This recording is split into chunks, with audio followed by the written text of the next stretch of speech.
नमस्कार, शिक्षालय में आप सभी का बेहद स्वागत है। मेरा नाम है Renu Yadav. MA previous year में अगर आप एजुकेशन से करते हैं तो साइकोलॉजिकल फाउंडेशन ऑफ एजुकेशन पर पूरी एक किताब है डेडिकेटेड। मनोवैज्ञानिक तौर पर हम बच्चों को किस तरह से समझ सकते हैं, उसी में से एक मेथड होता है ऑब्जर्वेशन मेथड, जिसका डिस्कशन हम पहले ही कर चुके हैं। आज हम ये जानने वाले हैं कि ऑब्जर्वेशन मेथड के गुण या उसके लाभ क्या क्या होते हैं, मेरिट्स क्या क्या होते हैं। तो सबसे पहले तो आप ये समझिए कि हमारे पास पर्याप्त वस्तुनिष्ठता है, यानी ऑब्जेक्टिव है। आपके पास ये ऑब्जेक्टिव है, आप क्लियरिटी में हैं कि आपको क्या जांचना है, किस चीज़ की अध्ययन करना है। जैसा कि हमने पहले भी डिस्कस किया था, कुछ चीज़ों की आप चेकलिस्ट बना लेते हैं और उसके हिसाब से आप ऑब्जर्वेशन करते हैं। मान के चलिए आपने बच्चों को खेल के मैदान में भेज दिया कि जाओ बच्चों खेलो, और आप एक जगह बैठकर या फिर आपका पूरा ग्रुप है ऑब्जर्वर्स का, जो रिसर्च कर रहे हैं, उन लोगों का जो अध्ययन कर रहे हैं, उन अध्ययनकर्ताओं का आपका अपना एक ग्रुप है, और आप अलग अलग जगहों पर बैठकर उन बच्चों को खेलता हुआ देख रहे हैं।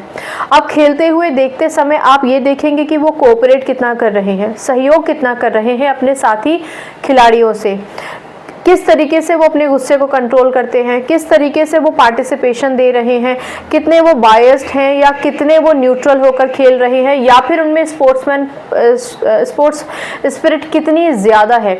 इन सभी चीज़ों को आप नोटिस कर सकते हैं। फिर क्या उनका कोई बहुत करीबी दोस्त है, उसके साथ वो पार्टनरशिप बनाना चाह रहे हैं या उसको फेवर दे रहे हैं, या वो व्यक्ति जो शायद उस बच्चे को नापसंद है, लेकिन खेल के टाइम पर ये सारे बच्चे एक साथ इकट्ठे एक समान भावना से, जीतने की भावना से खेल रहे हैं। तो आप ये समझिए कि मनोवैज्ञान तो बहुत बड़ा विस्तार लेकर बैठा है, लेकिन अगर कुछ बिंदुओं की बात करते हैं हम, तो यानी हमारे पास ऑब्जेक्टिव तो हमारा अपना पर्याप्त ऑब्जेक्टिव है। हम किस किस स्केल पर बच्चे को आज नापने के लिए बैठे हैं, यानी आपका अल्टीमेटली यही हो जाता है कि इनफ ऑब्जेक्टिव है आपके पास, बढ़िया आपके पास वस्तुनिष्ठता है, आपको पता है कि बच्चे को किस मापदंड पे हमें ऑब्जर्व करना है आज।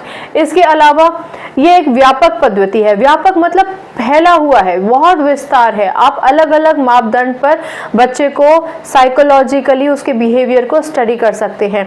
जब हम ये ऑब्जर्वेशन एक्सपेरिमेंटल मेथड में करते थे तो आप ये समझिए कि वो एक वातावरण बन गया है, एक एनक्लोज्ड एरिया भी हो सकता है जब आप एक्सपेरिमेंटल मेथड से बच्चे को ऑब्जर्व कर रहे हैं। यानी जो माहौल है वो कृत्रिम है, बनावटी है, आर्टिफिशियल है।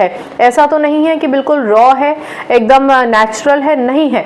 तो वहाँ पर जो मापदंड है, उनकी जो चेकलिस्ट है, हो सकता है कि वो चेकलिस्ट के मुकाबले